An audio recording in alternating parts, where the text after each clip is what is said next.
어, 반갑습니다.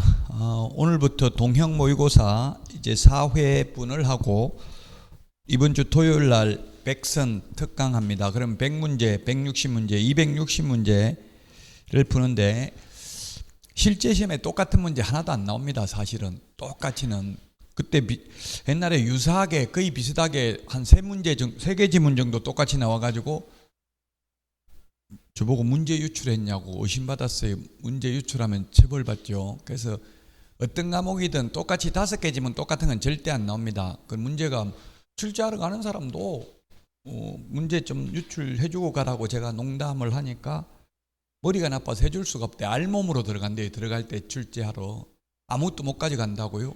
휴대폰도 못 쓴대요. 외부하고는 그 내부에서는 쓸 수 있고 그렇게 차단이 가능한가 보더라고요. 안에서는 가능한데 외부와 이메일도 주고받을 수 없고 아무것도 못한대요. 2주 정도 합숙하는데, 그래서 똑같이는 안 나오니까 이와 유사한 이 내용을 알고 있으면 풀 수 있는 그런 게 나오니까요. 틀린 거는 답만 암기하면 안 되고 반드시 확인을 해 보셔야 되겠죠. 내용을 어떤 내용인지 내용을 파악하고 있어야 될 겁니다. 자, 그러면 문제 보도록 하겠습니다. 1번 문제인데 주택임대차 신고에 대해서 한 문제 출제됩니다. 주택임대차 신고 2021년부터 생겼기 때문에요. 자, 틀린 것은 했는데 주택임대차 신고는 개업공개사는 신고 의무 없습니다. 매매는 개업공개사가 부동산 거래 신고는 해야 되지만 주택임대차 신고는 임대차 당사자, 임대인, 임차인에게 있습니다. 원칙적으로. 그리고 모든 서류, 서명 또는 날인입니다. 계약서, 확인설명서 빼고는 계약서, 확인설명서만 서명 및 날인입니다. 그 다음에 2번 임대차 당사자 일방이 임대차 신고서에 단독으로 서명 날인한 후 임대차 계약서 등의 서류 등을 첨부해서 신고관청에 제출한 경우 임대차 당사자가 공동으로 임대차 신고서를 제출한 것으로 본다. 법조문에 있는 그대로입니다.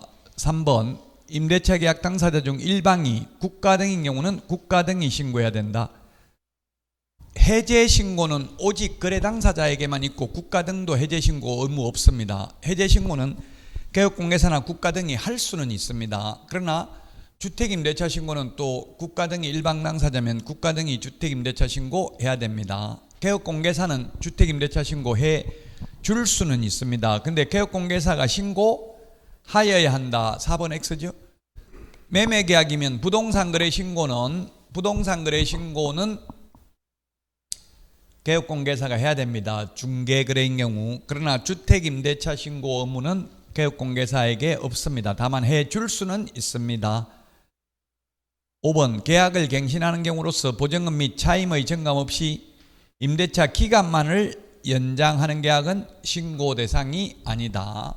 2년 그냥 기간만 연장해 줄 경우는 신고할 필요 없다. 주택임대차 신고는 보증금 6천만 원 또는 월차임 30만 원 초과는 임대차고요.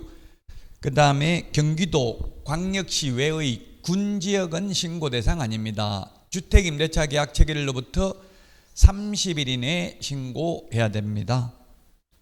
1번에 4번이 정답이고요. 2번입니다. 부동산 거래 정보망. 이 파트에서 시험은 한 문제 나옵니다. 이 문제 똑같이는 안 나오더라도 정보망에서 한 문제 나옵니다. 정보망은 개업 공인중개사 상호 간의 정보를 교환하는 체계입니다.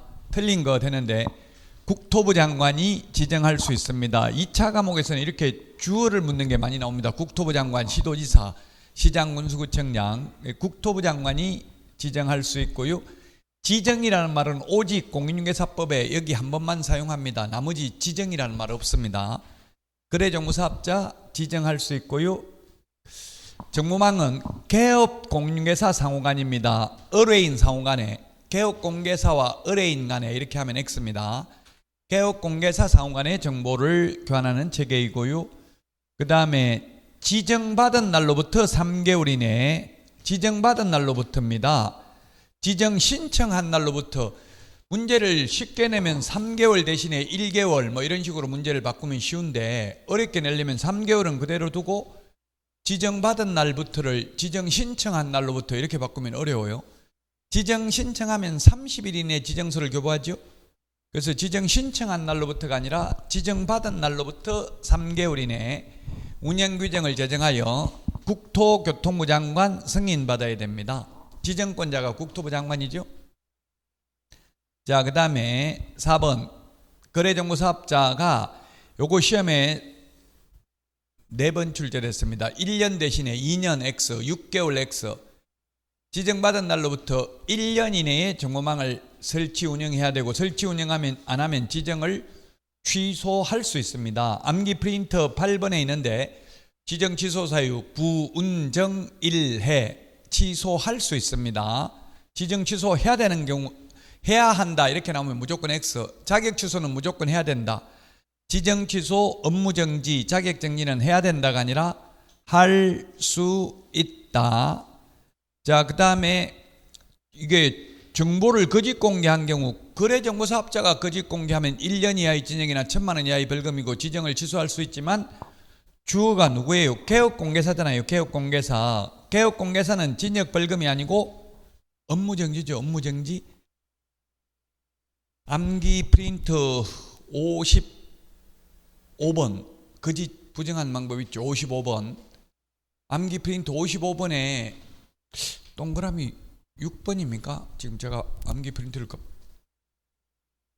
몇 번이에요? 6번, 7번? 네, 6번, 7번 이거 두 개를 비교해야 됩니다. 6번, 7번 맞나요? 거래정보사업자하고 개업공개사하고 똑같이 거짓 정보를 공개해도 처벌 규정이 다르다고요. 헷갈리니까 이런 것들을 비교해야 된다고요. 그래서 5번이 정답입니다. 개업공개사는 업무정지, 거래정보사업자가 1년 이하의 징역이나 1,000만 원 이하의 벌금이 되겠습니다. 5번이 정답이 되겠습니다.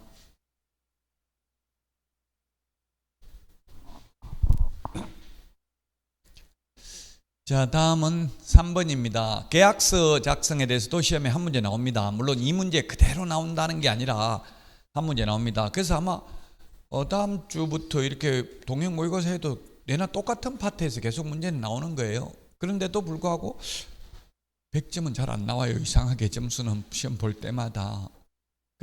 지금 틀리보는 게 좋겠죠. 지금 100점 나오면 오히려 교만해지고요. 틀리는 게 좋은데 단 틀리면 지금 1차만 한다고 포기하는 분들이 있으니까 이제 안타까운 거죠. 문제를 쉽게 내주고 싶은데 또 쉬우면 교만해지고 어려우면 포기하고 이러니까 그게 딜레마예요. 고민이 엄청나게 깊다고요. 저도 사실은. 자, 계약서 작성 틀린 것입니다. 이중계약서 작성하면 소공은 자격정지입니다. 개공은 이중계약서 작성하면 임의적 취소, 취소 안 하면 업무정지 할 수 있습니다. 1번은 맞습니다. 소공은 자격정지입니다. 소공 자격정지는 시도지사죠. 이중계약서입니다. 이중계약서, 다운계약서, 업계약서. 개공은 임의적 취소, 취소 안 하면 업무정지입니다. 이중이라는 말 들어가는 것은 우리 암기 프린터 53번 표 밑에 보면 있죠. 53번 표 밑에 보면 이중등록, 이중소속, 이중사무소, 이중계약서, 이중직업. 시험에 이중직업 이렇게 안 나오고요. 둘 이상의 다른 직업, 겸업 이런 식으로 나올 수 있겠죠. 이중직업 이런 표현은 안 나올 수 있어요. 이중계약서라고 안 하고 서로 다른 둘 이상의 계약서 이렇게 했잖아요. 이게 이중계약서라고요. 자, 서명 및 날인하는 것은 계약서, 확인설명서 밖에 없다. 다만 확인설명서에도 거래 당사자는 서명 또는 날인하도록 입법화되어 있죠. 서식에 나와 있죠. 거래 당사자는 서명 또는 날인합니다. 확인설명서에. 자, 그 다음에 3번입니다. 3번 시험에 이게 주어를 바꿔가지고 국토부 장관이 표준 서식을 정해서 사용을 권장할 수 있는데, 시험에는 협회가, 시도지사가, 등록관청이 이렇게 주어를 바꿔서 시험에 X로 냈다고요. 국토부 장관이 표준 서식을 정해서 그 사용을 권장할 수 있습니다. 현재 권장하는 계약서, 법정 서식 없습니다. 정해진 서식은 없습니다. 자, 그 다음에 이중계약서 작성하면 4번 개업공개사의 경우 임의적 취소입니다. 임의적 취소니까 취소할 수 있으니까 취소 안 하면 이게 임의적 취소 사유 자체가 업무정지 사유죠. 강사들에 따라서 임치, 상치, 뭐 다르게 말해요. 상등치, 임등치 뭐 이렇게 표현이 다 달라요. 저는 그냥 임치라고 해서 임의적 취소 줄임말이에요. 취소할 수 있다. 상대적 취소 다 같은 말이라고요. 절취, 필치, 기치 이렇게 하는 분도 있더라고. 귀속 취소, 반드시 취소. 자, 그래서 맞습니다. 임의적 취소할 수 있고 취소 안 하면 업무정지 할 수 있습니다. 이중계약서 징역 벌금에 처한다. X입니다. 이중계약서 적어도 징역 벌금 규정 없습니다. 이중계약서 왜 없냐 하면은 우리 암기 프린트 53번 표 밑에 보면 이중등록, 이중소속, 이중사무소는 1년에 1,000만 원이잖아요. 근데 이중계약서는 없는 이유가 형법에 사문서 위조죄가 있기 때문에 특별법에 따로 만들 필요가 없는 거예요. 그러나 이중사무소, 이중등록 이런 거는 형법에 이중등록하면 처벌한다는 규정은 없죠. 그렇기 때문에 특별법에 만든 것이고요. 그래서 이제 앞으로는 이중계약서를 작성했다가 형법상 사문서 위조로 금고 이상의 집행유예만 받아도 자격 취소해야 되는 걸로 바뀌었다고 했죠. 전화 와서 묻더라고요. 중개업하는 분이 묻는데 전세 사기로 집행유예 받아야만 자기 취소되는 거 아니냐. 지금 사기죄로 집행유예 받았는데 소급 적용되냐 이런 거 묻는데 그거는 좀 제가 국토부에 물어보라고 했어요. 소급 적용되는지 이런 거는 명확하게 규정은 나와 있지. 아니 이 위반은 지금 오래전에 했잖아요. 지금 1심 판결이 확정됐다더라고요. 그럼 판결을 받을 당시에 이 법 시행 당시면 적용되는지 이거는 조금 다툼의 여지가 있겠죠. 그래서 그거는 시행 시기는 명확하게 그거는 해석상 문제이기 때문에 어쨌든 조금 옛날에 위반했다더라도 징역형을 집행유예를 받은 게 법 시행 이후라면 자기 취소될 가능성도 배제할 수 없습니다. 이번에 전세 사기 때문에 개정된 내용이죠. 물론 우리 시험에는 그렇게 뭐 시행 시기를 묻는 것은 나오지는 않을 겁니다. 그냥 법조문에 있는 그대로만 기억하시면 되고요. 인터넷 표시 광고 모니터링, 지금 이게 모니터링 인터넷 표시 광고 모니터링을 하고 있기 때문에 그 각 지자체 연수 교육을 해보니까 한 달에 2건 이상을 500만 원 이하의 과태료를 부과하고 있대. 허위 매물 올린 거에 대해서 예를 들면 계약됐는데 안 내리고 계속 올려놓은 거 이런 걸 그 모니터링 기관에서 적발해 가지고 연락이 온대요. 그 어떤 교육공개사님이 저한테 과태료 당했다고 억울하다고 묻더라고요. 뭐냐면 여러 군데서 다 올려놨어요, 매물을. 그래서 내가 거래 승사시킨 게 아니고 다른 중개업소에서 거래를 승사시킨 거예요. 그걸 나는 거래된 줄도 모르고 올려놨다가 과태료 받았대요. 법에 의하면 몰랐다 하더라도 어느 누구도 몰랐다고 법을 몰랐다고 간주되지는 않는다 이런 법명은 있어요. 몰라도 처벌받아요. 그건 아마 뭔가 앙심을 품은 사람이, 원한을 가지고 있는 사람이 있으니까, 누가 민을 넣었으니까 알겠죠. 그 교육공개사도 매물 거래된 걸 모르는데 어떻게 누가 알고 그걸 누가 신고를 해서 그런 거예요. 그러니까 원한을 많이 사면 안 된다고요. 공동중개할 때 다른 교육공개사들한테도. 자, 모니터링은 두 개가 있습니다. 기본 모니터링이 있고 수시 모니터링이 있는데, 기본 모니터링은 분기별로 하는 게 기본 모니터링입니다. 분기는 3개월이 1분기죠. 그래서 분기별로 하는 게 기본 모니터링이고요. 수시 모니터링은 수시로 국토부 장관이 필요하다고 할 때 실시하는 게 수시 모니터링이고요. 3번 지정된 모니터링 업무 수탁기관은 매년 12월 말까지 다음 연도의 모니터링 기본계획을 수립하여 국토교통부 장관에게 보고해야 됩니다. 매년 12월 말까지입니다. 자, 그 다음에 4번 모니터링 기관은 매 분기가 끝난 후 15일 이내에, 15일이 아니고 기본 모니터링은 30일이죠. 30일 이내에 국토부 장관에게 기본 모니터링 결과 보고서를 제출해야 됩니다. 그래서 4번이 틀린 정답이고요. 5번은 지금 수시 모니터링이죠. 수시 모니터링은 15일 맞죠? 15일은 암기 프린터 49번에 있습니다. 30일은 암기 프린터 35번에 있죠. 이걸 틀렸으면 한번 그 숫자들을 시간이 좀 걸리더라도 15일, 30일 이런 걸 한번 적어 보시는 게 기억에 이게 2차는 단순히 암기예요. 왜 15일이냐, 왜 30일이냐 이거 논리적으로 설명하기 어려워요. 그냥 암기해야 되죠. 그럼 왜 29일도 아니고 30일이냐? 예, 법에 뭐 29일, 27일 이런 거는 안 만들었더라고. 26일은 뭐 25일은 있어요. 우리 그 25일은 있죠. 자금 조달 계획서 그 개업공개사한테 주려면 25일 안에 줘야 개업공개사가 받아가지고 30일 이내 부동산 거래 신고할 때 신고하면 되죠. 자, 어쨌든 숫자는 암기하셔야 된다. 숫자가 시험에 뭐 다음 중 15일이 아닌 것은 30일이 아닌 것은 이렇게 나오는 게 아니라 이렇게 5개 지문 중에 섞여서 나온다고. 15일, 30일 실제 기출문제 자체가.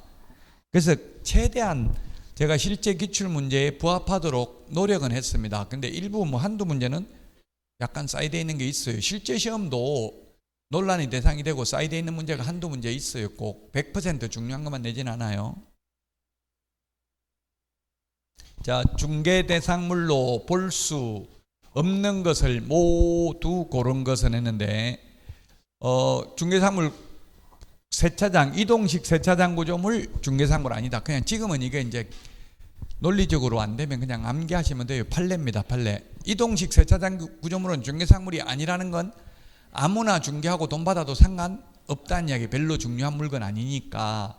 그 다음에 동호수, 피분양자, 수분양자 같은 말입니다. 수분양자는 받을 숫자잖아요. 분양받은 사람 수분양자, 피분양자 분양받은 사람입니다. 분양자는 분양한 사람입니다. 자, 그래서 피분양자, 즉 101동, 101호가 누군지 특정되어 있는 경우는 중개대상물입니다. 지금 2000도 6개월만 넘으면 전매 가능하죠. 지금은 전매 최고 긴 게 3년입니다. 주택법에 의해서는 3년인데 지금 공공주택 특별법에는 10년짜리도 있어요. 지금 수원 광교에 지분형 아파트를 분양하는데 지분형 그 뭐 15%씩 1년에 사가지고 30년 동안 인가 뭐 사면 되는데 청년들은 분양받아가지고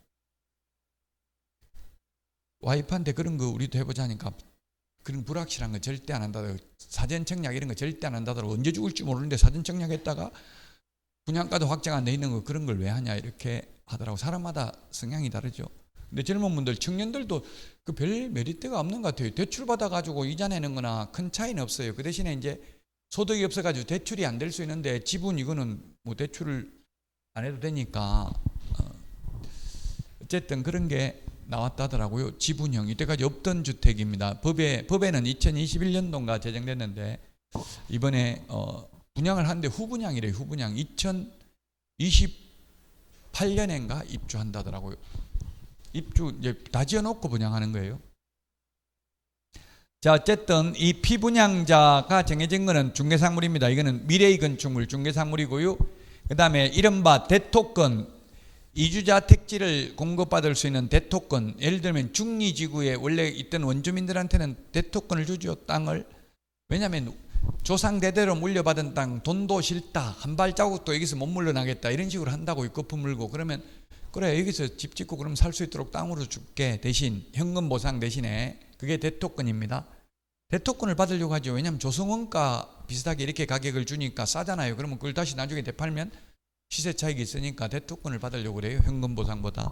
근데 대토권은 아직 어디 나올지 뭐 몇 블럭 이렇게 해가지고 아직 위치와 면적이 특정되지 않은 상태를 대토권이라고 합니다. 이 대토권도 나중에 위치와 면적이 특정되고 나면 전매 가능할 수도 있어요. 근데 일단 시험에 대토권이라고 나면 중개상물 아니다. 이거는 거래할 수 없습니다. 불법입니다. 거래하면. 자, 그 다음에 이거는 불법이라서 안 되는 거고요. 이거는 이동식 세차장 구조물은 아무나 해도 되기 때문에 중개상물 아니고, 권리금도 아무나 해도 되기 때문에 중개상물 아니고, 금전채권도 아무나 해도 되니까 중개상물 아닙니다. 그래서 중개대상물이 아닌 거에는 두 가지 종류가 있다고요. 아예 이게 거래의 대상이 될 수 없는 것, 대토권 이거는 거래의 대상이 될 수 없습니다. 거래하면 안 됩니다. 불법입니다.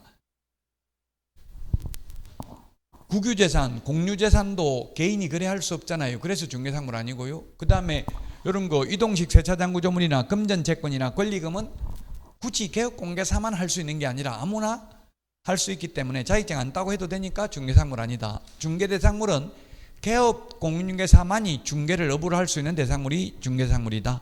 따라서 중개상물 아닌 것 5번입니다. 5번. 리언 하나만 기출문제 전형적인 패턴이 이렇게 박스형 문제, 기억, 니은 이렇게 해가지고 나옵니다. 5번이 정답인데요.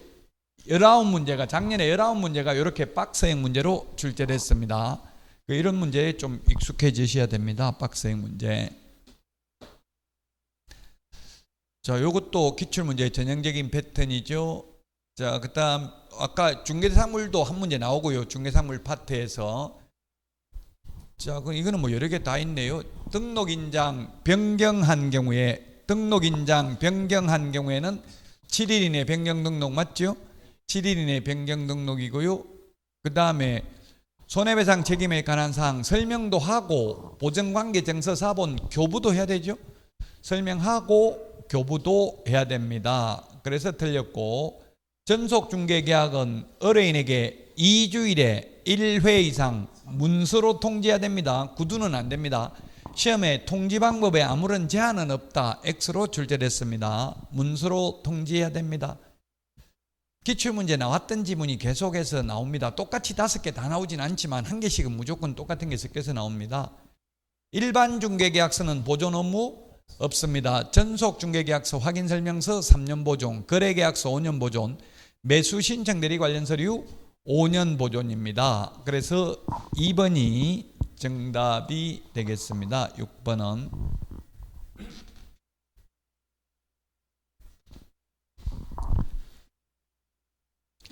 자, 그 다음에 7번입니다. 7번 이거는 사실 기출문제 나온 적 없습니다. 그게 뭐 안 중요해서 안 나왔다기보다는 제가 출제하는 교수님한테 물어봤어요. 이거 어디 있는데 내용 못 찾겠던데 이러더라고. 이게 찾기가 어려워요. 예규에 있어요. 예규. 법제처 국가법령정보에 가면 예규는 안 나와요. 대법원 종합법률정보에 가야만 예규를 찾을 수 있어요. 예규. 예규에 있기 때문에 출제인들이 어디 있는지 몰라서 시험에 아직 내지는 않았어요. 1번이 답인데 1번 문제를 아직 내지는 않았다고요. 아직 내지는 않았으니까 또 안 나올 확률이 사실은 솔직히 높습니다. 왜냐하면 출제위원들은 계속 과거에 나왔던 거, 그 출제위는 그 출제하러 들어가면 볼 수 있는 데이터가 기출문제 나왔던 거, 그 다음에 대학 교수들이 쓴 책. 근데 부동산 중개로는 뭐 대학 교수들이 쓴 책이 거의 강원대학교 명예교수이신 문영기 교수가 쓴 부동산 중개론 뭐 이런 거 정도밖에 책이 별로 없어요. 학개론 책은, 부동산학 원론 책은 150건이 있대요. 참고서적이.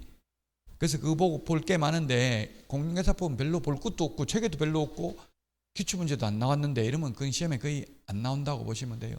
개정된 것, 이번에 뭐 개정된 것도 사실은 안 나올 가능성 반반입니다. 제가 100% 나온다고 할 수는 없어요. 왜냐하면 그 개정된 거는 저는 강의를 하지만 모르고 안 할 수도 있잖아요. 그러면 수험생들에게 오히려 최근에 개정된 걸 내면 혼란스러울 수 있다고 보는 견해도 있더라고요.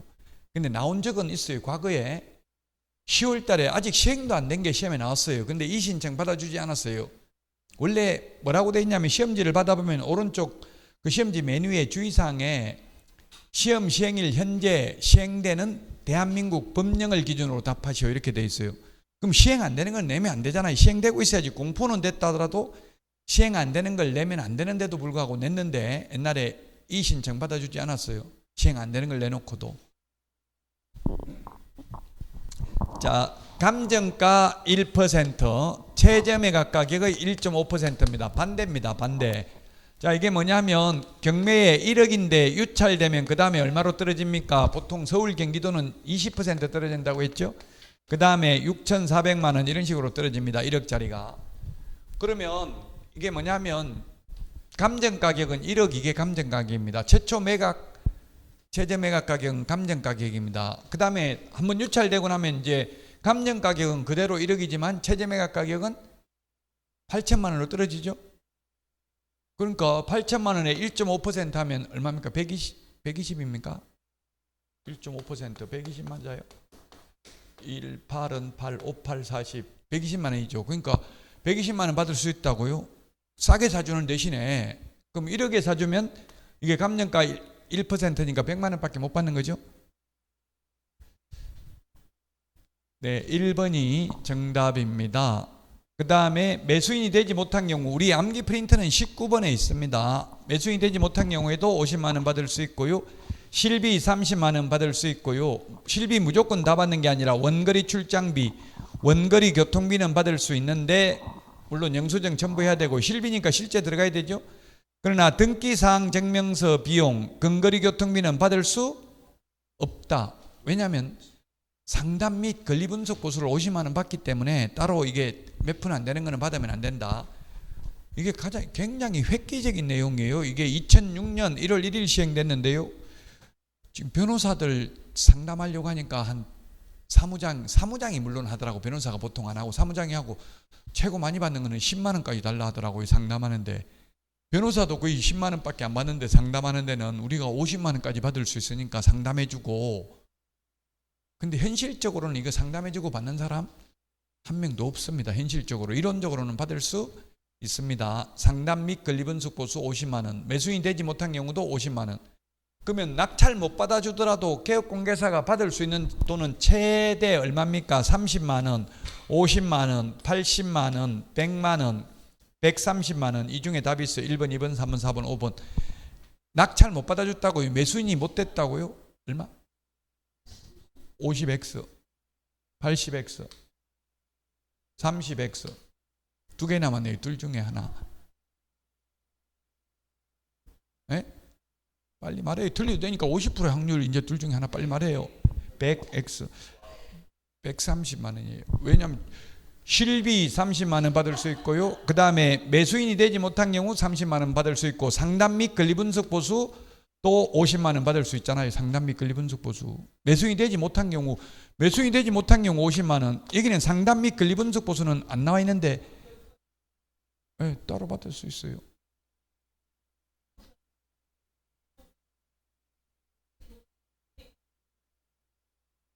예, 그 상담 및 권리분석 보수 아니 그건 별도예요. 상담 및 권리분석 보수는 별도예요. 암기 프린트 52번에 있죠.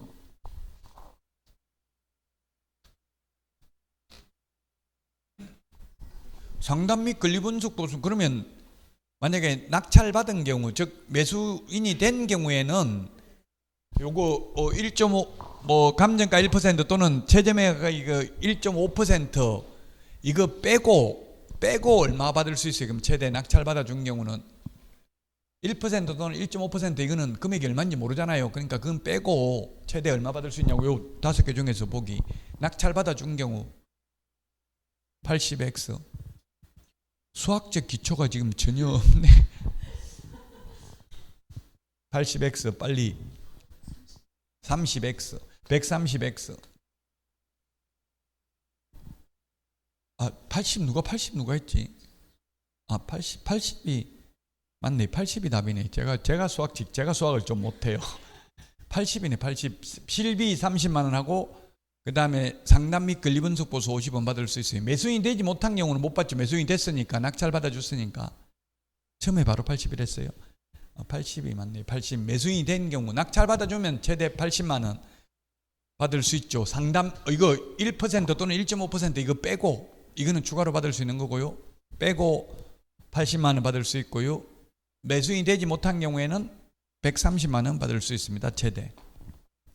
시험에 나온 적은 없는 문제입니다. 아직 이거는. 그 틀렸다 하더라도 여기에 너무 집착해가지고 시간 많이 할애할 필요는 없다는 이야기입니다. 아직까지 나온 적은 없으니까. 자, 8번입니다. 8번. 토지거래 허가제는 시험에 한 3문제 정도 출제될 수 있습니다. 행위 제한이 강화되는 지역이 아니라 완화되는 지역에 대해서 지정할 수 있죠? 틀렸고 2번이 맞네요. 국토부 장관 또는 시도지사가 허가구역을 지정한 때는 지체 없이 허가구역 지정기간 등을 공고하고 그 공고 내용을 국토부 장관은 시도지사를 거쳐서 시장군수구청장에 통지해야 됩니다. 만약 시도지사가 지정을 한 경우에는 국토부 장관에게도 통지하고 시장군수구청장에게도 통지를 해야 됩니다. 그러면 2번이 답이고요. 옳은 거 3번은 허가구역 지정 공고 내용을 통지받은 시장군수구청장은 지체 없이 그 공고 내용을 허가구역을 관할하는 등기소장에게 통지해야 되며 지체 없이 그 사실을 여기 15일하고 7일이 반대로 됐죠? 7일 이상 공고 15일간 열람입니다. 그래서 70주파, 70주, 705, 7일 이상 공고, 70주파 이렇게 암기하시면 될 것 같아요. 70주파, 7일 이상 공고. 이거 암기라고 단순히 숫자는. 자, 그 다음에 4번입니다. 축소, 해제는 공고일로부터 5일 후에 효력이 발생한다. 처음 공고했을 때는 5일 후에 효력이 발생하는데 축소, 재지정, 해제의 경우 즉시 효력 발생합니다. 축소할 수 있다가 아니라 5번은 지정 사유가 없어졌다고 인정하는 경우는 반드시 축소, 해제하여야 합니다. 하여야 법조문에 없다고 인정되는 경우니까. 그래서 2번이 정답이 되겠습니다. 자, 다음은 9번입니다. 전형적인 기출문제 패턴이 되겠습니다. 관할구역 외로 옮겼습니다. 밖으로 옮긴 경우입니다. 관할구역 밖으로 옮긴 경우 이전한 날로부터 10일 이내 이전 전의 등록관청이 아니라 이전 후 등록관청에 신고해야 되고요. 그 다음에 니은에 이전 전에 발생한 사유로 인한 개업공개사에 대한 행정처분은 이전 전의 등록관청이 아니라 이전 후의 등록관청이 할 수 있도록 최근 1년간 행정처분 및 행정처분 절차가 진행 중인 경우 그 관련 서류를 송부해 주죠. 주민등록 옮기는 거하고 똑같아요. 이미 옮겼기 때문에 이전 후 등록관청이 합니다. 자, 그 다음에 이전 신고를 받은 등록관청은 원래의 등록증에 변경사항을 기재하여 교부할 수 있다 했는데 안 됩니다. 없습니다. 관할구역 밖으로 갔으니까 무조건 재교부입니다. 관할구역 안에서 옮겼을 때는 원칙 재교부 예외 기재사항을 변경하여 교부할 수 있습니다. 1번이 정답이 되겠습니다. 사무소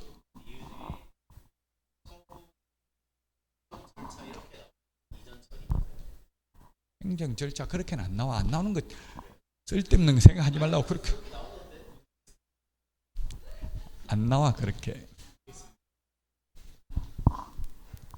이게 문제에서는 전에 등록관청이 절차를 해야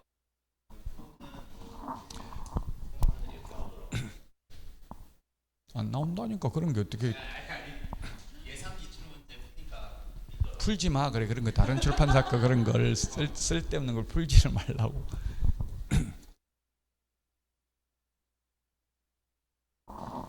이게 기출문제는 지금 학문을 하는 게 아니라 그냥 완전 기계적으로 시험 보는 거하고 학문하고는 달라요. 박사학위 이런 거는 받으려면은 남들이 주장 안 하는 거 이런 걸 해야 돼. 남들이 안 하는 걸 해야 유능한 논문이 되는데 우리는 남들이 안 하는 거, 학자가 주장하는 거 이런 거. 저도 지금 논문 쓸 때 그 교수님한테 이게 판례에 의하면 이렇게 했다가 엄청나게 요구도 먹었어요. 교수님, 판사도 이 새끼들 내가 가르친 애들을 내 이야기는 하나도 안 듣고 판사 이야기만 적어놔서 탈락 안 된다더라고. 얘는 아예 심사 대상이 될 수 없다. 그 엄청나게 그렇게 괴롭혀요. 그러면 뭐 성질 급한 놈은 그냥 다 포기해버리죠. 그래서 하기 논문을 못 받는 거예요. 실력이 없어 그런 게 아니라 그 모욕감을 버텨야 되니까. 아, 예, 알겠습니다. 존경하는, 그러면 이제 다음부터는 존경하는 교수님 견해에 의하면 이렇게 판사 한 말 다 무시. 그럼 아, 잘 썼네 이렇게 나온다고요. 지금은 우리 그런 거 할 필요 없다고 시험에 나오는 것만 딱 보면 돼요. 서류를 다 송부해 줬기 때문에 이전 전에서는 관여할 게 없어요. 서류 이전할 때 이전하면 이전 후 등록관청이 송부 요청하잖아요. 서류를. 그럼 서류 다 주고 없는데 뭐 이전 전에서 할 게 없는데요. 서류 다 보내줘 버렸는데 못해요. 이전 전에서는. 자, 10번입니다. 휴업 폐업 신고에 대해서 틀린 것입니다. 휴폐업도 시험에 반드시 나오죠. 임신, 출산, 치약, 질병으로 인한 요양 이런 것들은 부득이한 사유가 있으면 6개월 초과할 수 있고요. 원칙 6개월 초과할 수 없고요. 그 다음에 적시라는 말 공인중개사법에서는 여기 딱 한번 나옵니다. 공인중개사법은 재개신고하면 적시 반환해야 됩니다.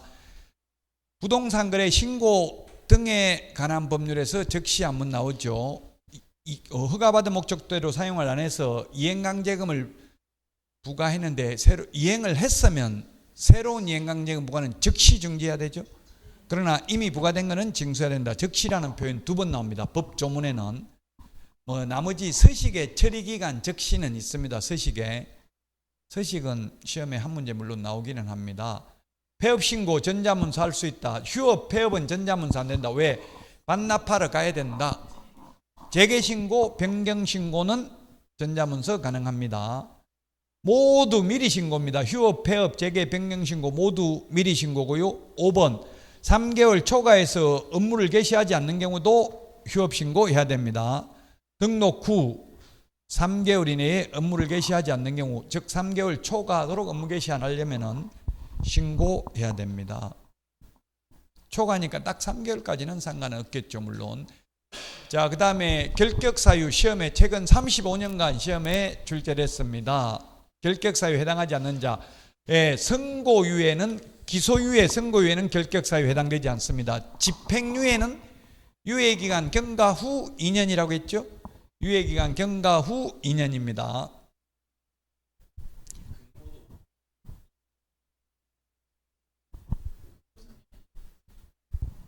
금고 이상 형 선고받으면 그 집행이 종료된 날로부터 3년이죠. 집행 종료된 날로부터 3년.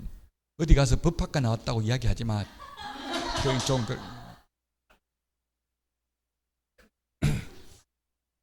1번이 답이 되겠습니다. 그 다음에 법정 대리인의 동의를 받은 피성년 후견인. 피성년 후견인은 이 피성년 후견인은 가정법원으로부터 후견 개시 심판을 받으면 피성년 후견이고, 여기서 벗어나려면 종료 심판을 받아야 되지 법정 대리인 동의받았다고 벗어나는 게 아니죠. 미성년자는 오직 나이를 먹어야 되고요. 파산 선고 받으면 복권돼야 됩니다. 복권되지 않았기 때문에 결격 사유고요.